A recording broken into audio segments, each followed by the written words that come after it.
Et bonjour, bonjour. Alors je vais essayer quelque chose de différent, quelque chose que je n'ai jamais fait aussi au niveau de la forme. Alors je vais m'enregistrer en même temps que j'écris. Alors je sais pas si je dois regarder ma feuille ou je dois regarder le téléphone pour être bien cadré. Vous voyez tout l'amateurisme de ma démarche? Bon, bref.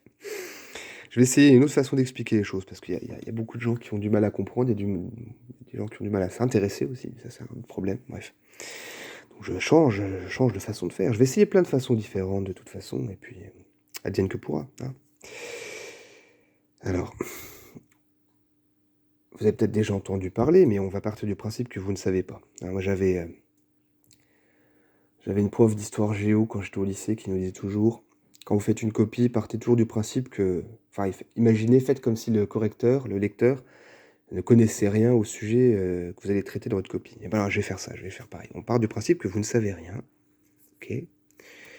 C'est pas dans le sens où je vous insulte, hein, mais c'est dans une démarche, on va dire, pour être clair. Puis pour moi, si je pars du principe que vous savez rien, je vais essayer d'être bien détaillé et puis bien expliqué, OK? Bon.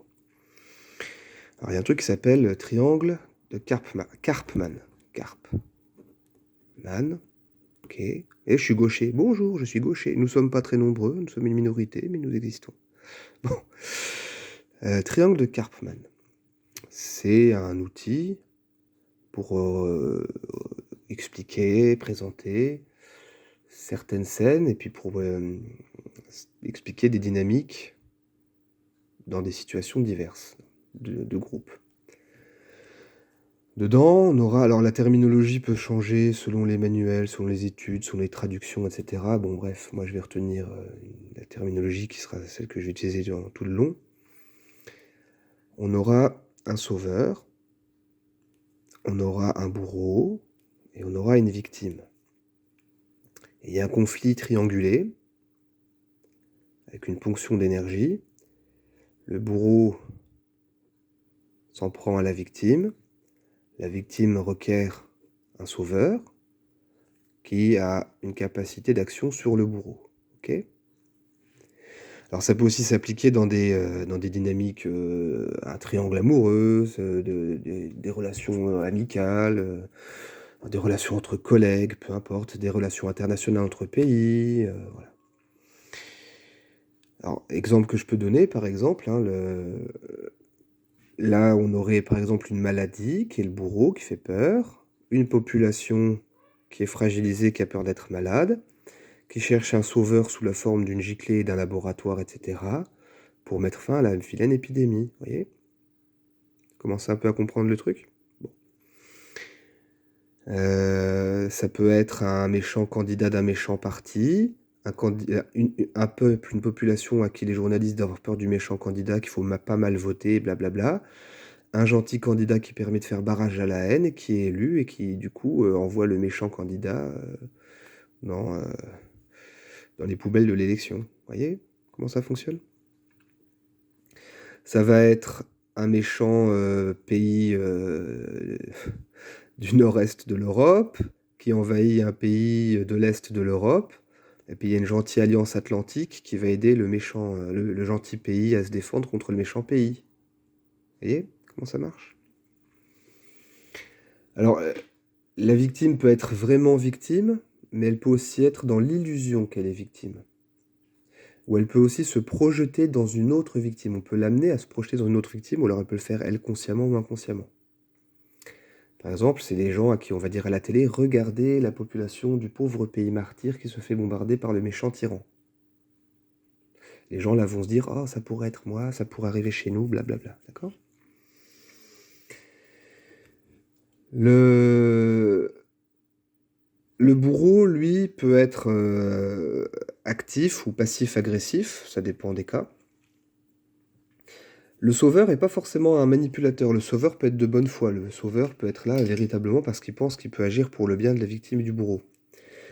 Pourquoi? Bah, parce que ce triangle-là peut être, heu, peut être agrandi.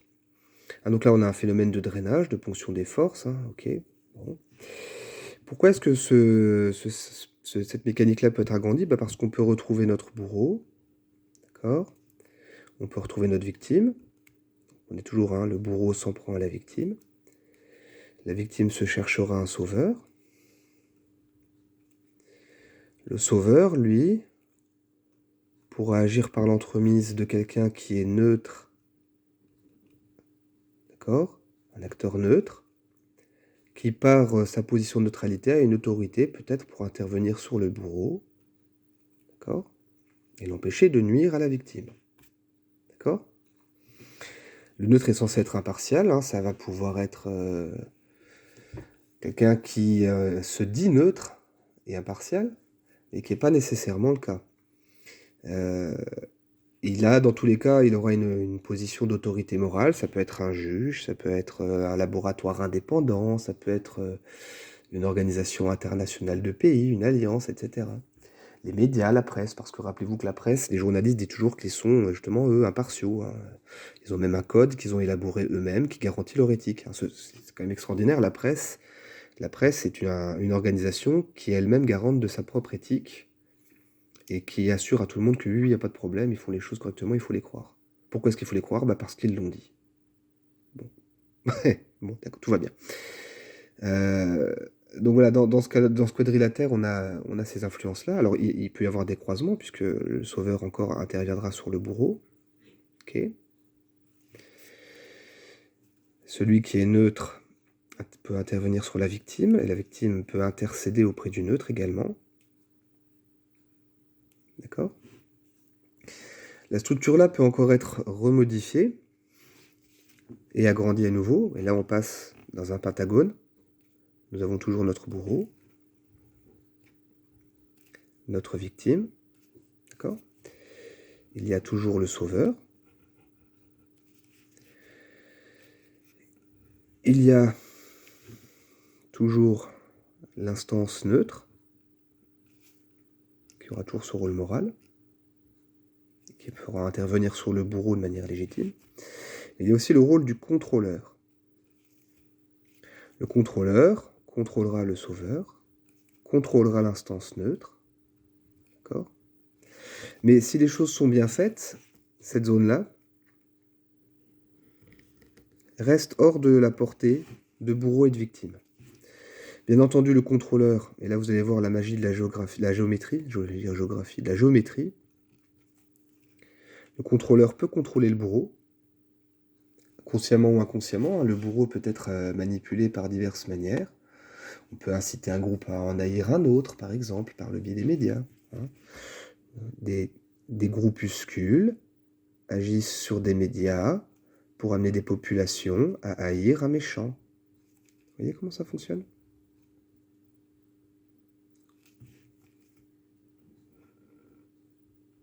Donc je vous disais magie de la géométrie. Ah, qu'est-ce que c'est que ça? Tiens. Alors là, ça va commencer à ressembler à quelque chose proche de l'occultisme. Ça n'est pas de l'occultisme. C'est ici qu'il faut être prudent. Les officines et autres groupuscules qui connaissent bien ces méthodes et ces techniques-là, parce qu'ils les connaissent, les ont encryptées dans du folklorique, hein, dans de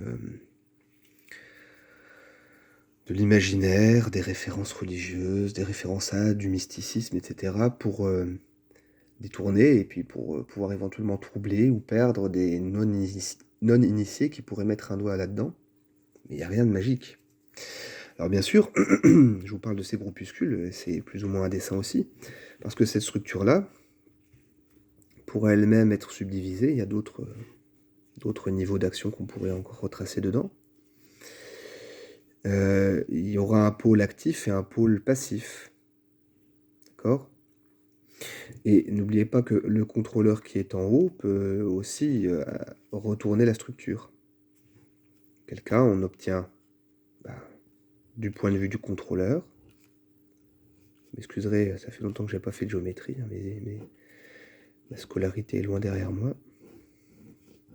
Mais en gros, on obtiendra quelque chose comme ça. D'accord? Du point de vue du contrôleur, ça donnera quelque chose de cet ordre. Voilà. Alors là, la symbologie, si vous êtes un petit peu, vous connaissez un peu la symbologie, des choses qui vous sautent tout de suite aux yeux, mais une fois encore, ça là, ça n'est pas à proprement de la magie. Là, en revanche, la façon dont ces groupes-là vont utiliser ces connaissances-là, qui sont des connaissances pratiques, c'est de la sociologie, c'est de la psychologie, c'est de l'étude de dynamique de groupe, la façon dont ils l'utilisent pour modifier le réel, ça, d'une certaine manière, on peut considérer que c'est de la magie. D'accord ? Bon, une fois encore, il y a un pôle passif, un pôle actif, hein, qu'on peut rapprocher sur des couleurs, bleu et rouge, etc. Voilà. Donc, faites attention, parce qu'en ce moment, où est-ce que je veux en venir aussi par rapport à l'actualité ? Il y a, on va dire les termes, comme disent les jeunes. La Russie qui s'en prend à l'Ukraine. L'Europe occidentale, les États-Unis viennent à l'aide de l'Ukraine. Des instances comme l'ONU, mais aussi la presse, etc., vous expliquent que la Russie est très méchante, mais, on peut retourner la chose. Il y a des gens qui vous disent, oui, mais Poutine est contre l'ordre mondial, contre la mondialisation, il est pour un monde bipolaire, blablabla. Eh bien, il est peut-être, dans ce cas, un bourreau contrôlé, précisément. Il est peut-être là pour être passé du rôle de bourreau à sauveur pour ceux qui attendent la contestation contre l'ordre mondial. D'accord ? Je vais vous la faire de manière plus claire. On aurait une Russie, si on reprend le Pentagone, une Russie qui s'en prend à l'Ukraine et qui fait peur au peuple, hein, dans lequel les populations européennes vont se projeter en tant que victimes elles-mêmes potentielles. Là, on aura, j'allais écrire à l'anglaise, excusez-moi, j'allais écrire NATO. Ça va alimenter les débiles qui pensent que je suis un bot, que je suis pas une vraie personne, bref. Donc l'OTAN, hein, pas NATO, excusez-moi, l'OTAN, les Occidentaux, les Européens. Là, en contrôle, je reprends les codes, hein, vous m'excuserez. Et puis là, je dessine quoi ? Je dessine un journal. On dirait un livre, c'est pas grave. C'est un journal. Vous savez, je suis en train de vous parler, journal. C'est pour les journalistes. D'accord ? Ça pourrait être le système. Là, ils vous expliquent qu'ils sont méchants, il faut soutenir l'Ukraine. On va fournir des armes à l'Ukraine. Ça, on va nuire à la Russie avec les sanctions. D'accord ? Ça, c'est une première lecture. L'OTAN, elle est copine avec la presse libre et indépendante. Ah ah ah, pété de rire, etc. Et là, c'est chapeauté par on dira pas qui. Parce que je n'ai pas envie d'avoir des tueurs à gages qui viennent chez moi cette nuit. Voilà. Mais on peut modifier le truc. Parce que regardez bien. Peut-être que toute cette structure-là, elle est aussi pensée pour un autre public. Et moi, je me fais cette réflexion par rapport à des choses que je peux entendre et que je peux voir sur Internet. Vous avez des gens qui vont vous dire, bah non, en fait, c'est Poutine le sauveur. C'est Poutine le sauveur parce qu'il lutte contre le méchant nouvel ordre mondial qui veut asservir les peuples du monde. J'ai pas une très belle écriture, hein, vous m'excuserez. Il va servir les peuples du monde. Alors donc les peuples du monde ont besoin de Poutine. Et Poutine, il peut s'appuyer justement sur les éveillés. D'accord ? Qui eux-mêmes combattent le nouvel ordre mondial. Sauf que dans ce schéma-là, il n'y a pas de contrôleur. Et c'est ça qui est un peu surprenant, je dirais. Où est le contrôleur ici ? C'est Dieu qui contrôle, lol. Voilà, mais le problème. Puis les éveillés, bien sûr, ils vont aller aider le peuple à se conscientiser. On voit à quel point le peuple se conscientise, hein. Les gens sont de plus en plus intelligents, ouverts, respectueux, dignes, humains. Bon. Vous voyez, ça peut être présenté comme ça. Mais le problème, c'est que ici, qui est le contrôleur ? Parce que je vois, moi, là, ces derniers temps, je lis des remarques de gens qui disent « Ouah, c'est Poutine, c'est l'ennemi du nouvel ordre mondial, machin, il va tout révéler, tout dévoiler, tout shooter. » Enfin, ça se traduit surtout par il y a pas mal de dérives anti-occidentales, anti-blancs, etc. qu'on peut lire et entendre. Je me dis qu'il y a quelque chose qui cloche. Et j'irai pas plus loin pour aujourd'hui parce que c'était pas le sujet de la vidéo. S'il y a de l'intérêt, peut-être que j'irai plus loin. Même certainement que j'irai plus loin. Encouragez-moi. Mais que les algorithmes me balancent à certains individus mal intentionnés, que je me finisse avec un procès ou je ne sais quoi, juste parce que j'aurais fait une vidéo qui a fait 5 vues, ça me chagrinerait un peu. Bon, sur ces considérations, je vous souhaite une bonne fin de journée, et puis à bientôt.